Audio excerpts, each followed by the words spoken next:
Alrighty, guys. I should be trying to plot out my schedule for next semester, but instead, I've decided to not do that because we've got some really big news here, and we've got to talk about it. Um, so today, earlier today, Biden, I should probably say the date. Earlier today, March 31st, 2021, Biden unveiled his big 2.3 trillion or 2.25 trillion dollar infrastructure plan that he's been teasing for a few weeks. Um, and it's kind of massive that we talk about this because there's one big thing that's going to be standing in the way of this getting passed, and well, potentially one big thing that could stand in the way of this getting passed, and that's going to be the filibuster. Does it need to be touched for this to get passed? Does it need to be reformed? Does it need to be ended? Are there ways around that? But first, let's just get into it. Let's just talk about it.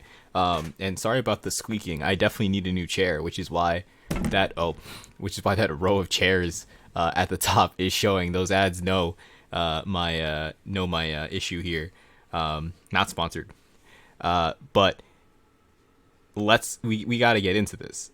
So when Biden was talking about this bill today, he acknowledged the very real fact that uh, you know Republicans are probably going to be against it in the House and Senate.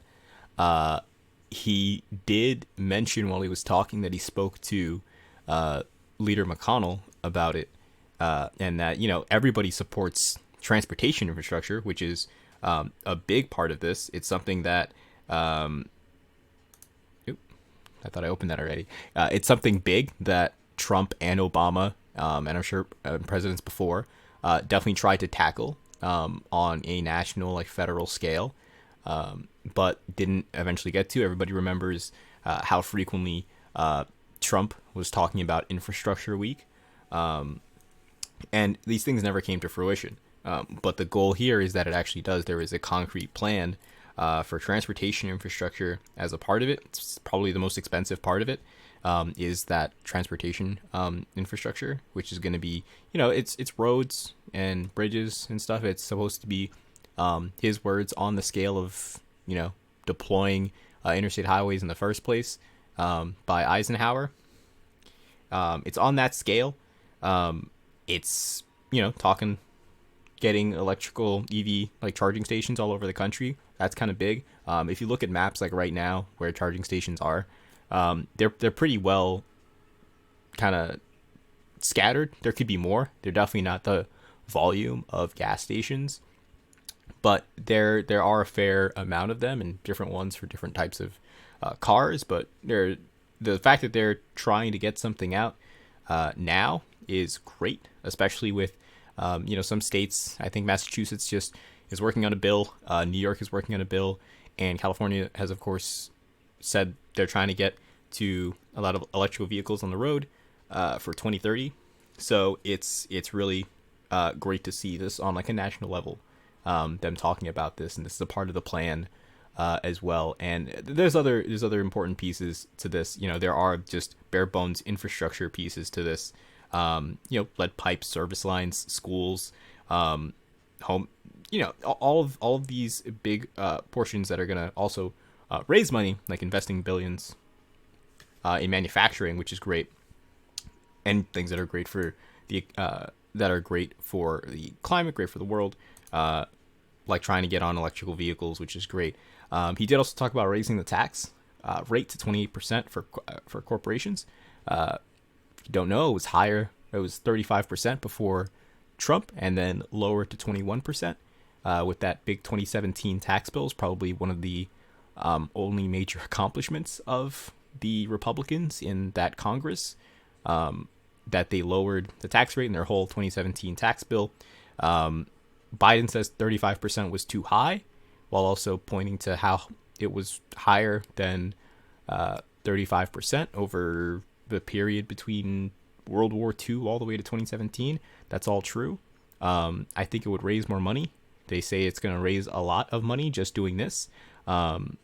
This part, I think, on its own is supposed to raise like $1 trillion over 15 years. Exact math I don't have, but it's definitely something. We're gonna get to the cost of this as well. It's supposed to be neutral. It's supposed to be neutral. They are supposed to be having ways to pay for it, but we'll get to that a little bit later. Another big part of this is the broadband plan, and I missed where the exact part of this was, but there is $100 billion for broadband access to be improved, getting high speed internet everywhere. A portion of that is getting municipal internet. As someone who has internet that's really spotty and it's like my only option, that's kind of wonderful to hear. There are people all over that either have really crappy internet on purpose or just don't have any internet option at all. Mostly it's just really crappy internet on purpose, in spite of the fact that telecoms were given a ton of money to kind of reinvent themselves. That never really came to fruition. And we already know that Republicans are going to be against this part, which is trying to build up municipal and nonprofit broadband networks all throughout the country.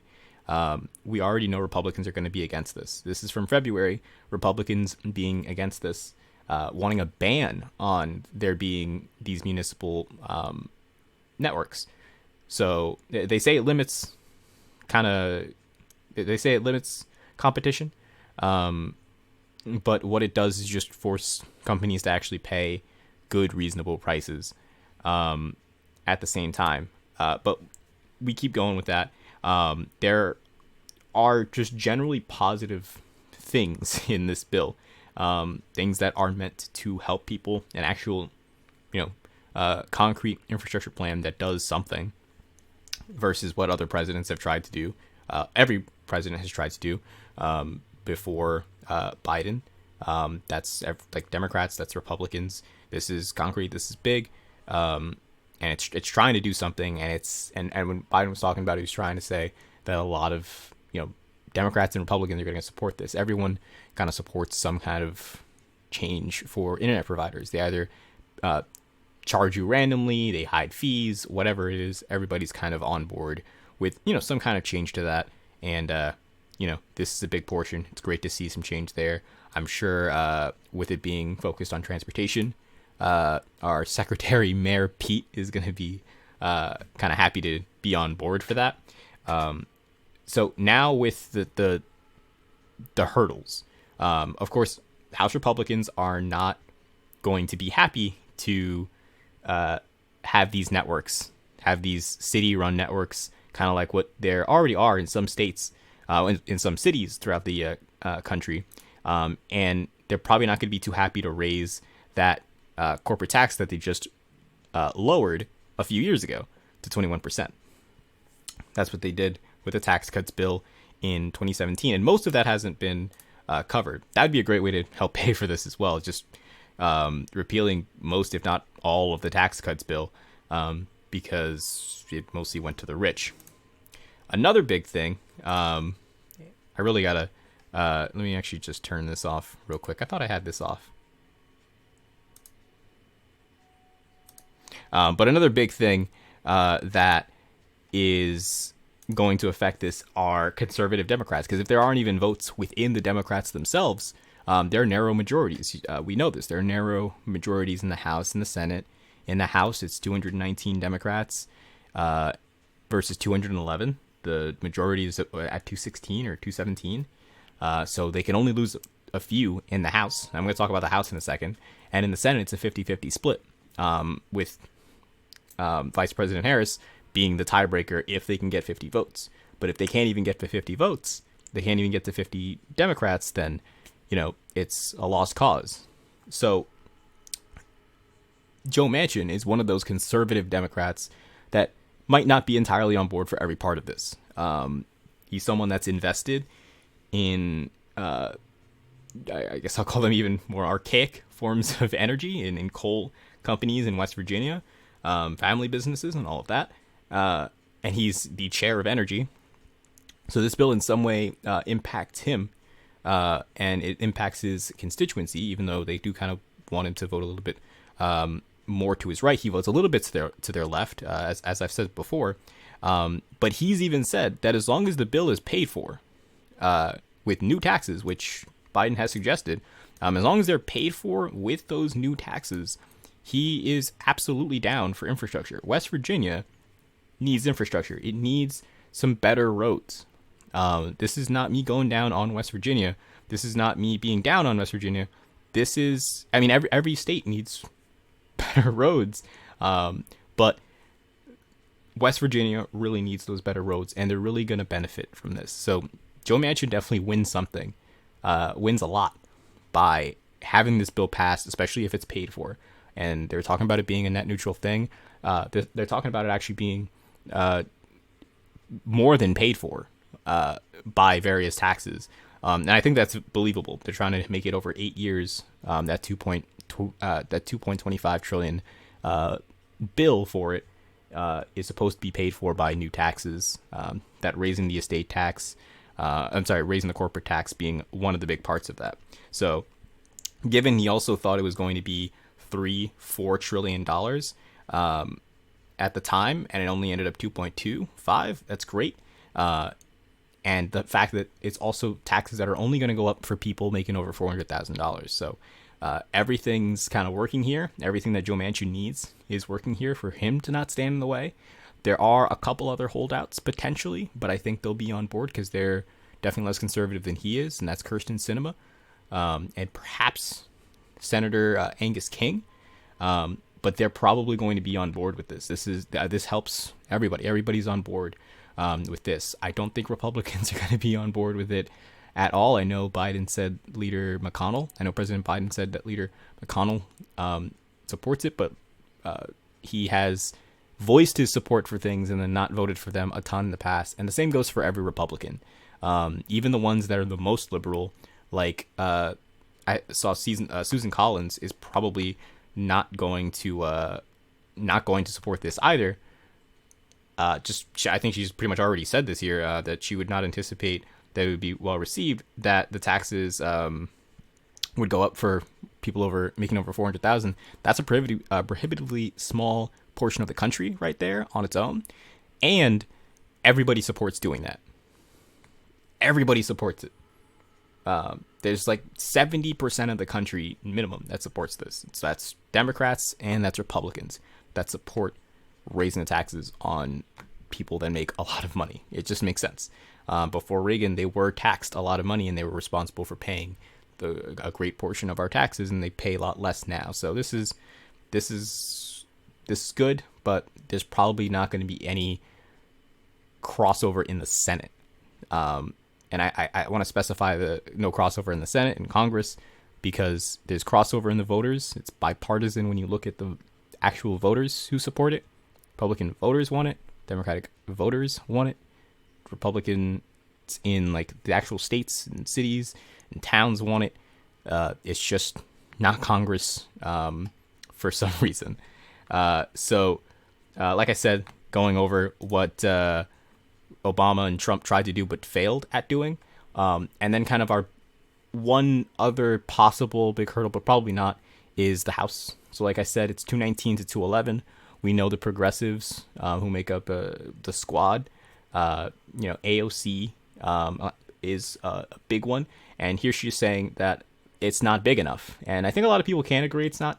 It could be bigger. Like I said, even Joe Manchin thought it could be $3 trillion to $4 trillion, and we're talking about a conservative there. So there's definitely, this is over 8 years, not over 10 years, is at least what I heard. But that might have just been the broadband part. But that it's only, as much as it is, and it could be more, is kind of a pain point there. But I think ultimately it's better to go with something than it is to go with nothing. But you're probably going to see the progressives pushing for more than just this amount, and probably treating this as the floor. So if Republicans or conservative Democrats in the House, Senate try to lower this amount, try to say, oh, this isn't even enough, then there's probably going to be a problem. But as long as it is actually this amount, maybe slightly more, we should be good. Some other House Democrats tried to get a broadband kind of bill to the floor regarding getting 100 megabits up and down. with municipal internet. So hopefully that is something that happens, even if it means that part of the bill is even more, because everyone kind of deserves that internet access at this point. I think everybody can agree that like internet should be something everybody has today. It's like electricity or a phone. So the other big hurdle is, let's say we get the House, let's say we get the Senate. It's not just 50 votes. It's not just 51 votes in the Senate. It's not just the 217 in the House. The other, 218 in the House, I believe. It's more than that because we're not talking about a reconciliation bill. We're not talking about the same thing that we had with the COVID package. The American Rescue Plan was great, and the only reason that was able to pass was because it was essentially this budget bill that the Senate can pass with just 51 people. They only get a few of them per year. Typically 1 or 2 of them per year. And there is another one in the cards this year. There might actually be another 2 in the cards this year for the Democratic Senate. But we face a larger problem with the fact that this might not be something that can be considered a reconciliation bill. This may not be something that can be pushed into a reconciliation bill because it is very, very long term. Yes, there are budgetary parts here, including raising the corporate tax and raising some other taxes, but it is long term and like very physical aspects of the country that are going to change here. So it's going to be up to parliamentarian again if this is something that can be a part of a reconciliation bill. I'd say there's equal arguments saying you can and you can't, and it'd probably lean more towards you can because it is going to be raising a ton of money. Allegedly it's going to help with the debt and the deficit, that it's raising money, and that it's investments that will help the country. But likewise, it is kind of a permanent thing that occurs over a long period, 8 years, 10 years. If I look at this, 10 years. So whether or not that's enough, whether or not that's going to stand in the way of it being in that kind of bill is interesting. But if it can't be in that bill, then it has to be a regular bill, which means it would require going through the filibuster, going through debate. No one would be able to filibuster, and if they do, it doesn't get passed. If it needs to go through the filibuster, we need 60 people to be on board with that, 60 senators to be on board with that part. I have pretty much no question in my mind that it's going to pass the House as long as it stays this amount or more, 2.25 trillion. But if it gets to the Senate, and it can't be in a reconciliation bill, it can't be in a budget bill, it has to be like its own standalone thing, then how do you get 10 Republicans on board? How do you get Susan Collins on board? How do you get Lisa Murkowski? How do you get the various senators that were on board for Trump's impeachment, Trump's second impeachment, who I would probably say are the closest to liberal that we can get, even though they didn't vote for the COVID bill? How do you get them on board just to get past the filibuster? Because that's pretty much going to be impossible. The only way I can see around this, I didn't mean to tap the screen there, but I think we're done with that page anyways. The only way to get kind of around this is to maybe make a little exception to the bill, an exception to the filibuster, where you can pass infrastructure bills. But at this point, you're getting to so many different exclusions, so many little exceptions. If they end up making an exception to get that voting rights bill passed, and they already have exceptions to get reconciliation passed, and judicial things like judges, Supreme Court, and just federal, if they already have all these exceptions, and it's pretty much, you're getting to this kind of creep. You're getting to this kind of like, I guess not a power creep of the filibuster, because it's a downward thing where you pretty much never really need the filibuster. And that's kind of good, because the filibuster stands in the way of things that should be done by a simple majority according to the Constitution. But I think the most sensible way to do this is to end the filibuster. The problem there is finding the votes. We know that Joe Manchin is not on board with ending the filibuster or even lowering the number for it from 60 to 55. He believes in the minority the minority in the Senate having a voice, having that time to debate, and there's some merit to that. When the other side, the other side isn't acting in bad faith, but along with Joe Manchin, there are possibly up to 6 other conservative senators that might not be on board. But at least him and Kyrsten Sinema are not on board for ending it. So if it comes to it and they can't do this in a reconciliation bill, then yes, Republicans end up very unpopular in saying no to this bill and filibustering this bill. They look very bad, and it doesn't help them for governor elections and later this year. It doesn't help them for all the elections in 2022. But this would be at least a temporary setback for the Democrats. So hopefully, if they really want to get this passed, it can be done in reconciliation. But that might be really the only way that they get anything done outside of the voting rights bill, if they make an exception, and possibly statehood that counts for DC and for Puerto Rico. But that's it for me. That's all I wanted to say on this bill, because I didn't see it specifically mentioned on the fact that this is going to stand in the way, and this is really, really important. This is a big bill that helps everybody. It's definitely going to be popular with everybody. I mean, who can say no to good roads and good internet and better prices on internet? We all hate our internet companies. But I guess I should go and try to put together a schedule for my classes. You guys have a wonderful, wonderful night, wonderful March 31st going into April. And I will see you guys next time. Hopefully, I can do these a little more frequently. Again, please let me know. Sound off feedback in the comments. Volume's good. Sound off if you want to add to this discussion. If there's anything you'd like me to talk about in the future. I do actually want to do a DC video. Got to work on that. But yeah, have a wonderful one.